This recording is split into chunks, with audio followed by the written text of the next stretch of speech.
Oke, ini Mas Bambang Wasito ini, beliau rumahnya di daerah mana tadi Mas namanya Mas? Kerten. Kerten asli dari situ, tapi beliau ketemu saya itu di London. Rasa mbayangke wong kurung tau rono. Betul? Ya terus rasa pengen penak urip ki ya ning Indonesia. Indonesia sing penak ki ning Jawa, Jawa sing penak ki Jawa Tengah, Jawa Tengah sing penak ki Solo. Wis liya-liyane iki salah mengono kae. Aja kepengin dadi wong Korea apa Korea. Kowe urip ning Korea sesasi kowe langsung bingung kowe. Jam 8 ngene iki arep ngopo ning Korea. Selawatan ra ono, angkringan ra ono. Apa wedangan ra ono, remi ora duwe, teplek ra iso, apa wis tahlilan ra ono, selawatan ra ono, lek-lekan ra ono, rondo ra ono. Coba ngopo? Ngopo urip kaya ngono kae. Urip ya sing penak ning kene iki sembarang ngono. Kita semua punya sampai bingung arep apa. Jadi negarane ya ora maju-maju ya toh. Saking akeh rezekine ya toh. Nek wong Amerika fokus karena duwene mung kuwi. Ning kene kan sembarang duwe, akhire sing dikerjake ra cetha, akhire ya kaya ngene iki negarane. Ning ora apa-apa tetep luwih enak urip ning Indonesia. Gitu ya. Alhamdulillah kita ditakdirkan Allah menjadi orang Indonesia. Amin ya rabbal alamin. Oke. Jadi Mas Bambang ini dulu adalah atase kebudayaan di Kedutaan Besar Republik Indonesia di Inggris. Beliau berdomisili di London. Nanti tolong diperkenalkan sendiri. Beliau yang mengundang Kiai Kanjeng ke Inggris, ya, pentas di depan calon perdana menteri pada waktu itu yaitu Gordon Brown. Kemudian keliling kita ke Manchester, semburu gue. Jadi kita itu masuk ke stadionnya MU, blonjo ning tukune MU, wes arep ngopo gue, arep nyanyi piye. Apa gue tak jarono kapan-kapan ketemu ning London. Aku kepengen Gusti ngejak lunga kaji cacan yang ketemu ning Mekah. Ya tak jak lunga kaji gelem ya, urusan dhewe. Terus pokoknya ketemu ning ngarep Ka'bah ya toh. Dadi engko karo aku kene tawaf bareng ngono kan. Dadi perkara biyayane urusan dhewe. Nah, beliau mengelilingkan Kiai Kanjeng ke Manchester, Leeds, di meneh le?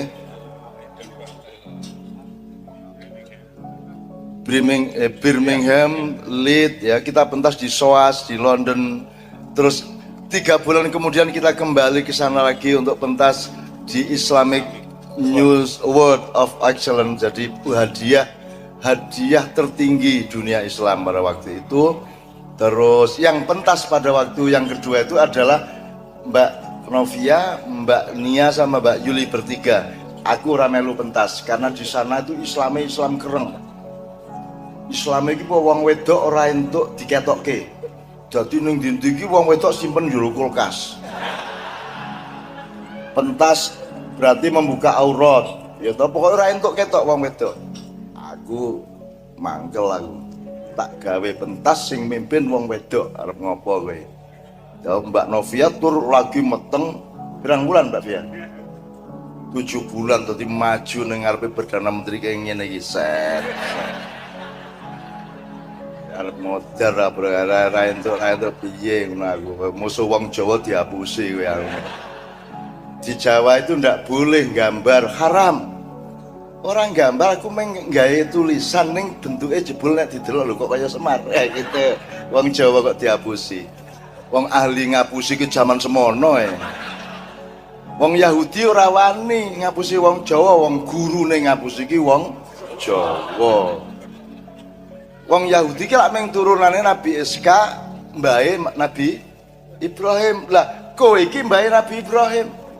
Kowe luwih dhuwur meneh.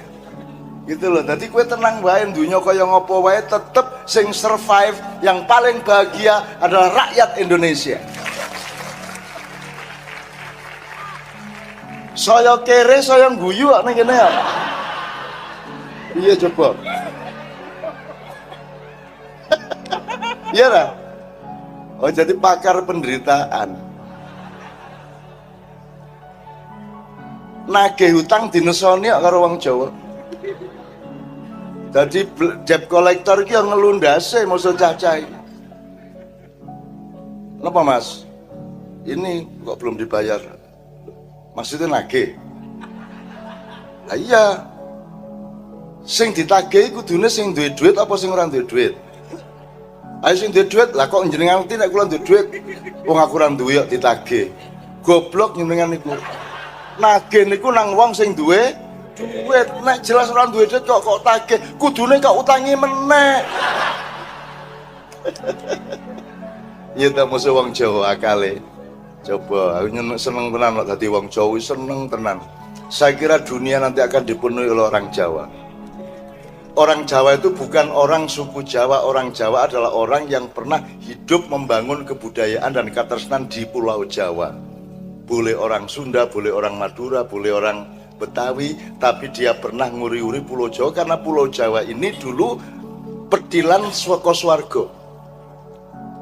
Jadi swarga iki dienggo kerengan dodot-dodot lemai gempel tekan bumi dadi Pulau Jawa. Lah iya wong kowe iki sing kerengan sapa kuwi iblis musuh Israel. Karena Israel iki ngene, Gusti Allah gawe Adam. Terus Bril kono golek bocah kon golek lempung ning bumi. Padahal iblis wis ning bumi waktu kuwi. Iblis itu malaikat yang paling khusyuk sama Allah dikasih cuti. Wis kono kowe dolano. Ning langit 6.000 tahun, langit 5.000 tahun sampai itu di bumi iblis hidup 1000 tahun dan sudah gawe keraton gede banget.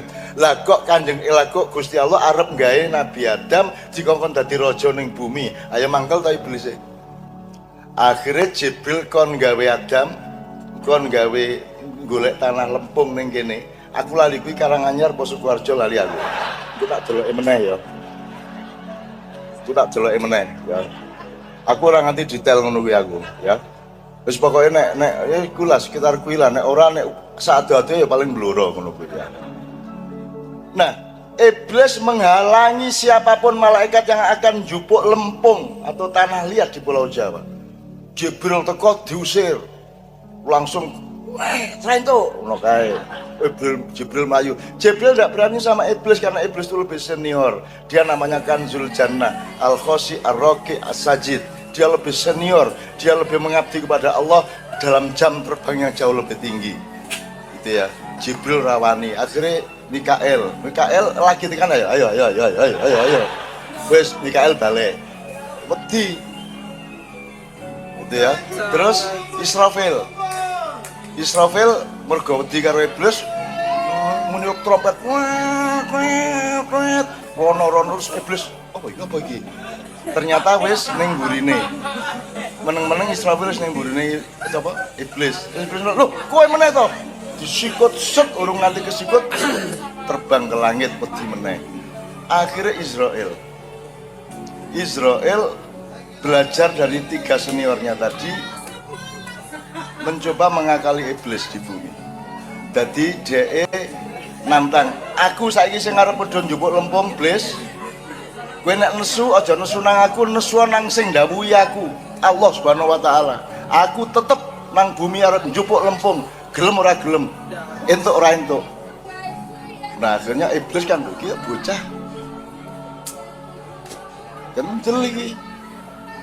Cawingi sore. Sopo iki gitu kan. Akhirnya dia saking manggele fokus kepada Israel. Padahal Israel itu berpolitik. Jadi dia nanti mengganggu konsentrasinya iblis, terus dia pura-pura bertengkar sama iblis, tapi dia membawa malaikat yang lain namanya malaikat Salim. Engko nek pas aku kerengan, kowe njupuk lempung. Gitu. Akhirnya dia tanding kayak wong nganggo jurus macam-macam kayak to, jurus ketek meneh, jurus kodok mencolot, terus segala macam kayak ya. Terus si Salim, malaikat Salim mengambil tanah liat untuk membuat patungnya Adam terbang ke langit. Kaget si iblis, loh jebol kowe berpolitik toh, wah jebol sing njupuk Salim diuber. Akhirnya ubur-uburan 3 malaikat ki, jadi iblis ki ya malaikat tekan swarga korongan dok gempil lemahe tiba ning kene dadi Pulau Jawa kuwi. Ngono ceritane. Kowe percaya ora percaya wis to leken kuwi. Kena ora percaya sok-sok tak temokke dhewe yang bersangkutan. Nek ketemu malaikat selain Mas Salim jenengan mbiyen kerengan lho. Ngono ya. Ya. Pokoke engko takokke dhewe nek ora percaya. Dan aku orang ngomong ngapusi aku. Gue buktikan sendiri kepada yang bersangkutan face to face. Iya coba. Kurang piye aku. Itu. Jadi aku ngono-ngono kuwi tenanan. Aku ora ngapusi kowe. Wong kowe ya ora ngerti tenan apa ora ya to ya. Urip pisan ra iso ndagel modaro wae kowe ya. Urip pisan ono kilang-kileng gitu. Oke, mudah-mudahan Anda bergembira sehingga lupa hutang. Amin ya rabbal alamin. Ya, oke. Sekarang kita teruskan dari Mas Bambang ini. Nanti saya minta dengan sangat menjelaskan satu hal. Kita dulu dijajah Belanda. Terus Inggris 4 tahun ya. 2 tahun apa 4 tahun? 2 tahun gawe jalan Raffles ya, Dendles ya, Dendles Londo apa Inggris? Londo. Dan seterusnya. Nah, ketika kita merdeka, kita langsung jadi republik dan tidak ada aturan piye carane keraton iki harapan. Kan gitu. Padahal Indonesia itu lahir tuh ditraktir oleh keraton. Yang ya Pak ya, sampai tolong kasih penjelasan resminya. Kui istana di Sili, gaji menteri seluruh pegawainya digaji oleh keraton selama 2 tahun penuh. Kok nyileh kabeh kene iki biyen didukuni keraton, saiki menrengkelek nang keraton pemerintah iki. Aku tuh dielekke kowe nek ora kualat lho engko. Kowe ora ngerti udan kapan. Berarti kowe ya ora ngerti kualatmu kapan. Kualatmu apa kowe ya ora ngerti to. Bayangke nek kowe kualate ilate ora iso mlebu. Ya piye kowe? Jare kowe lho. Ya nek ming ilat lah nek nisore ora iso meneng. Nah piye? Nang dindi metenteng terus ngono kae. Yo le celonoan piye coba? Ya nek ming sak kilan lah nek 2 meter piye coba. Kok ubut-ubut kene sikil kae. Terus kotok kene celana. Dikritik saya sama istri saya. Karena dia mengalami betapa dahsyatnya ya. Ora. Wah, malah kena. Serap apa gitu ya aku nek karo Kanjeng Gusti kalau menjing pedi tenan aku. Gitu ya teman sekalian, ya Allah alhamdulillah engkau berbahagia, aku berbahagia gitu ya. I love you all and full ya. Oke, nanti kita bawakan kangen Basurip tak gendong kemana-mana apa ya? Guna waktu ya. Sementara kowe tak gendong aku tak mangan kacang meneh. Itu. Mas Bambang tolong jelaskan kenapa Inggris dan hampir semua negara di Eropa sampai sekarang tetap bertahan dengan keratonnya, dengan kerajaannya. Kerajaannya itu merupakan negara, organisasi negara, terus perdana menteri dan menteri-menterinya itu adalah pemerintahnya. Kenapa di sini tidak? Kita kok di sini langsung republik? Piye to republik ijane kan gitu. Sehingga sekarang kita tidak punya pemahaman mengenai bedanya negara karo pemerintah. Dan ini sudah beratus-ratus kali saya omongkan kepada Anda semua. Kira-kira gitu Mas Bambang ya. Tapi sabar, nanti waktunya akan tiba. Sekarang kita satu nomor lagi, kita minta Mbak Novia untuk menyanyikan satu nomor. Gusti pun dawi ini Jeng Novia pun dawi nembang napa Gusti manut kula derek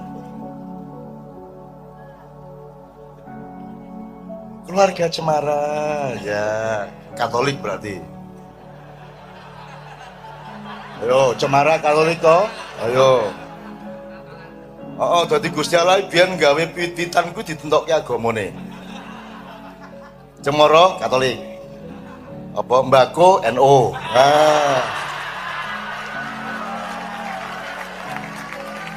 Iki Gusti Allah ngelundase iki ngopo to doan iki. Cemara kok njur Katolik iki piye? Ya cemara ya dienggo kabeh kowe le menungso ya. Mbako ya dienggo kabeh aja dinyek-nyek mbakoku. Kuwi aku sing gawe ana manfaate. Kowe wing ora murung mudeng manfaate kowe aja nyek-nyek mbako kowe ya. Kok tak tandangi tenan lho kowe engko. Nek wani-wani nglarang mbakku ngono kuwi. Pokoke sapa wae nglarang mbakku tak kandhake sing gawe. Mbakku haram, Gusti, sampean diharamno lho. Naik ben modaro kowe ya. Ayo wis, ayo diteruske semua yang sekarang terjadi. Teruske nek kowe wani le, kowe ora ngerti engko kedadian apa, kowe ora ngerti kapan jeblok, piro sing jeblok, kowe ora ngerti kapan asap membubung, kapan api berkobar, dan hanya aku yang bisa memadamkan api di Indonesia. Saudara-saudara sebangsa dan setanah air,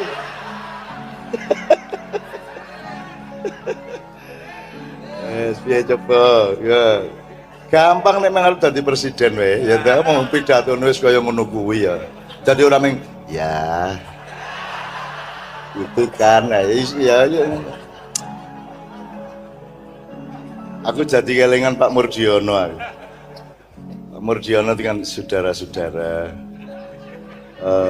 tadi Pak Harto karena kita biar rumah sami mau kok ora kayak wong pinter ngomongnya lancar ning acting. Karena kalau pilih humas Gusti jangan yang pinter ngomong, yang hemat ngomongnya, yang lamban ngomongnya, supaya ndak banyak yang diketahui orang tentang kita. Kita yang mengetahui sebanyak mungkin dari orang lain, nanti ngomongnya sing lambat. Saudara-saudara, keraton Mangkunegaran itu ngono kan lho. Ngono ya Mas ya. Jadi ya. Ngono kudune. Kuwi ilmune wong Jawa kuwi, Pak Harto kuwi top kuwi. Nek kaya Gus Dur kan ora mikir kuwi. Nek Gus Dur sak metu-metune. Gus ngopo? Dadak gawe dekret barang ngono aku. Lah wis suwe ora ono dekret ya, Cak. Nggih Mbak Via iki saksine kuwi. Ya tapi kan mikir sik Gus, dihitung sik. Aku lah insyaallah aku ngerti militer kok sampean penyelidikan sampean kurang oke, mbok sampean telepon aku. Nek wis saiki di-impeachment ngene iki ya apa aku sing repot Gus. Terus Gus dari karo mangan apa kuwi ya? Melon karo mangan ora dicekel ngene iki nek Gus iki enak ngene iki. Melon aku dene ngene iki Gus Dur ora ngene iki. Wis nyugui ning orang melanggake. Ya piye kuwi?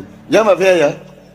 Saya dan Mbak Via orang pertama yang mendatangi Gus Dur setelah dia dipecat oleh Pak Amin Rais. Saya jam 8 pagi sudah sampai di situ. Gus Dur nyugui istana, nyugui teh karo melon macam-macam ning ora dimanggake. Aku meneng Gus Dur mangan.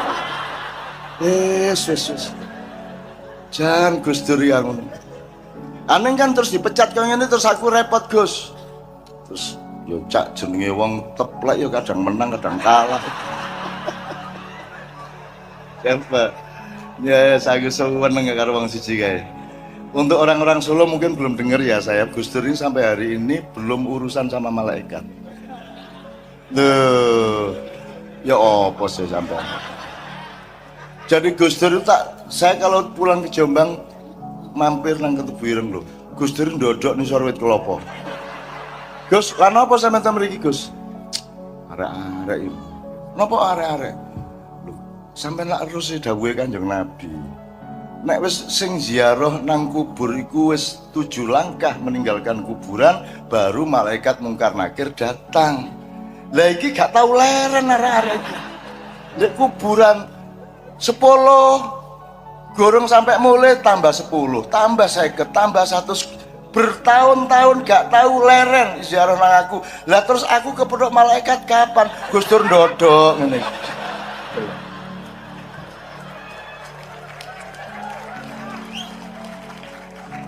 Terus akhirnya kan bosen suwe-suwe to. Wah, jan iki wis ya ora urusan-urusan iki kapan ini prosedurnya ini kan gitu kan.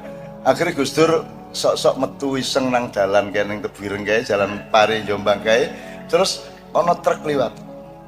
Terus ning mburine ana tulisan ana gambare Pak Harto. Piye le kabarmu? Penak jamanku to. Itu Gus Dur, apa? Gus Dur, wah, ampun Pak Harto saiki kondang gitu kan. Nah, dalam keadaan bosan menunggu penziarah ndak pulang-pulang itu Gus Dur akhirnya mabur bayangke Gus Dur lemune kaya ngono mabur.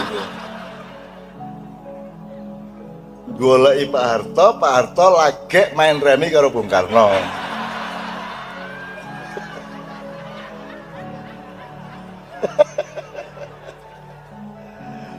Pak Harto rada wedi karo Bung Karno dijundoni, kowe iki ngopo lho Cong. Kowe iki ngopo kowe bento. Tak kei super semar kok kaya ngono kowe iki. Bung Karno nesu terus kayak terus Gus Dur tiba-tiba datang. Nyun sewu. Loh, Gus, dingaran kok penten mriki jenengan. Itu kan jare Pak Harto. Nggih Pak Harto kula njoleki sampean iki. Soale kula niku lho Pak, lho sampean kudune ndek ndi sakniki lho, sampean ampun diproses durung ya Pak Harto. Sampai saiki aku jek ngenteni camate jek umroh gitu yang. Tapi kula niki ajeng lapor teng sampean Pak Harto niku ten Indonesia niku sampean sakniki ngetop viral sampean niku. Viral niku napa jare Pak Harto? Ora mudeng dek itu. Ya Pak Harto kan ndak ngerti sampai meninggalnya kan belum ada viral. Napa viral niku? Viral Aidin wal Faizin.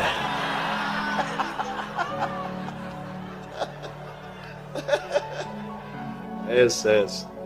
Nyenengke wong Jawa iki sembarang iso dadi apa-apa ya.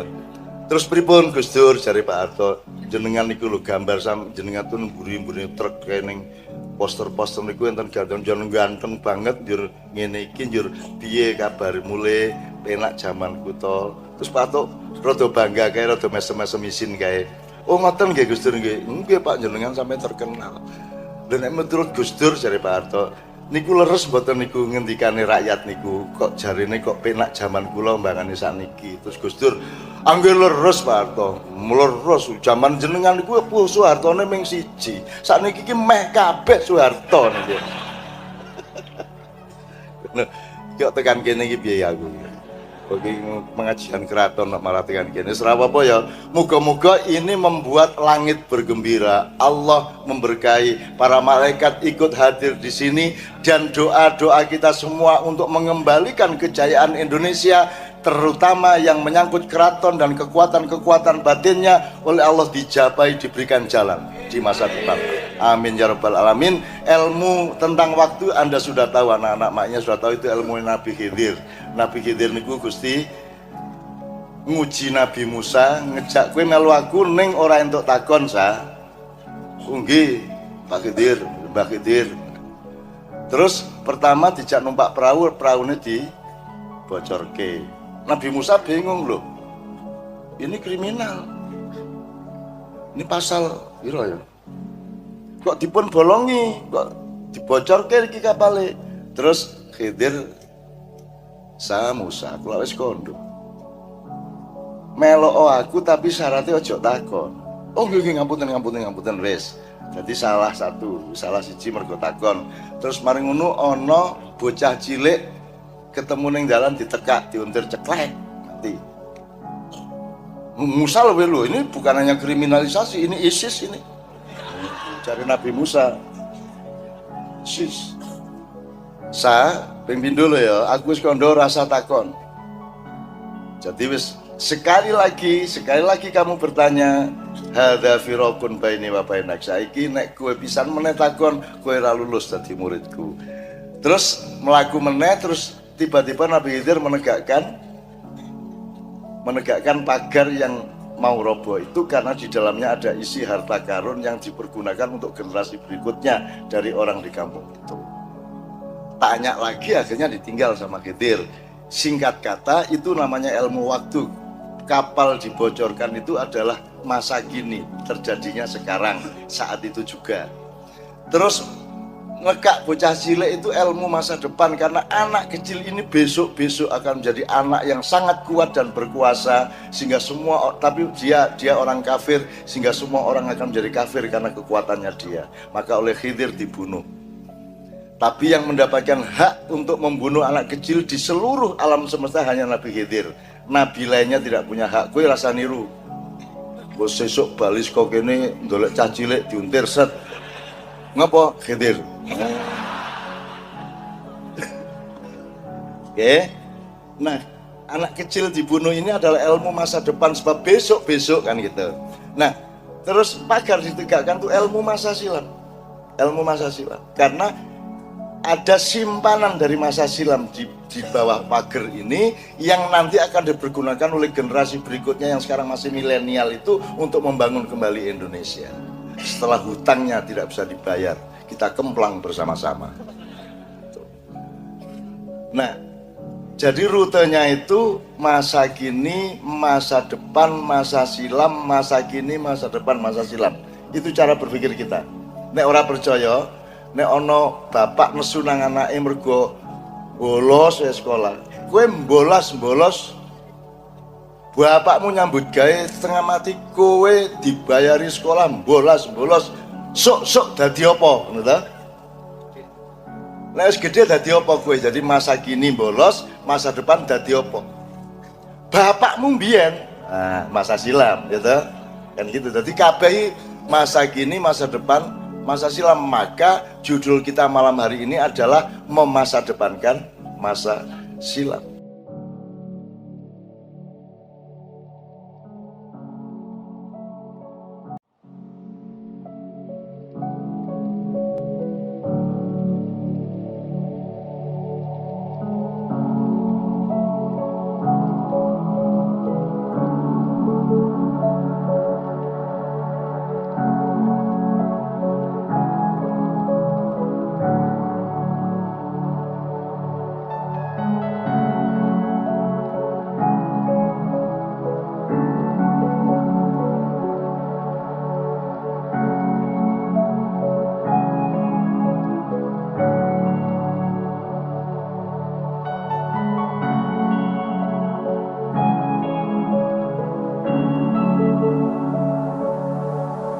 Gatot membangunkanku dengan kasar. Pade Budi datang, katanya.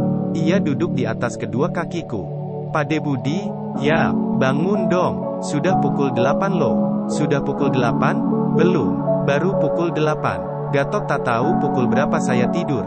Dengan malas saya bangkit, sambil langsung saya angkat tubuh Gatot tinggi-tinggi. Saya letakkan di atas almari kerja saya. Ia teriak-teriak sampai beberapa lama, baru dengan tertawa saya turunkan kembali. Lah memukul-mukul punggung saya kemudian menghambur ke adik-adiknya di depan. Saya gembira, selalu saya merasa gembira. Di dunia ini alangkah banyaknya hal-hal yang menggembirakan. Dan, kedatangan kakakku Budi ini adalah anugerah kegembiraan yang lebih mahal harganya dibandingkan kepentingan istirahatku. Kakakku Budi yang baik, satu di antara sekian miliknya yang baik, kedua orang tuaku yang baik, serta 9 putra-putriku yang baik, meskipun mereka semua bukanlah anak-anakku. Sehabis cuci muka, saya temui Mas Budi di ruang tengah. Ngelembur terus, sapanya. Saya hanya tersenyum, sambil menyalaminya. Banyak order, lanjutnya, ada. Tidak banyak, sebab kau tak mau banyak. Sekali lagi saya hanya tersenyum. Kau selalu begitu sih, nggak mau maju. Maju kemana? Ah kau ini, kami tak akan pernah ketemu pendapat kalau sudah sampai ke soal-soal yang agak serius. Selamanya, sejak dulu, dan saya kira sampai kapanpun. Kakakku ini tipe orang zaman sekarang. Saya kagum, tapi juga heran. Begitu tinggi cita-citanya, begitu banyak yang dimauinya. Saya kurang paham, tanpa banyak cincong, tanpa modal dan fasilitas yang berlebih, hidup ini tak pernah kering dari hal-hal yang menggembirakan. Kenapa begitu repot? Karena itu kakakku kemudian kuajak saja omong tentang segala sesuatu yang menyenangkan, memanggil anak-anak itu untuk bergurau tanpa pernah puas, dan bukannya berdiskusi tentang kerja, masa depan atau rencana-rencana dengan dahi berkerut.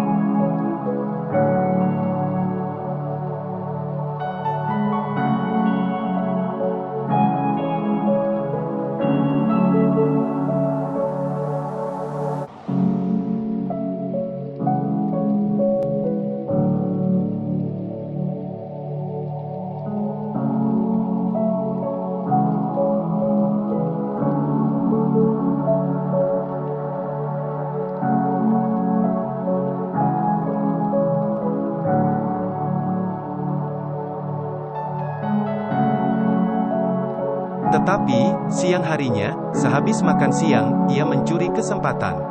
Sebenarnya saya sudah duga, jauh-jauh datang dari Madiun ke Yogya, mesti ada membawa hal yang lebih dari sekadar silaturahmi.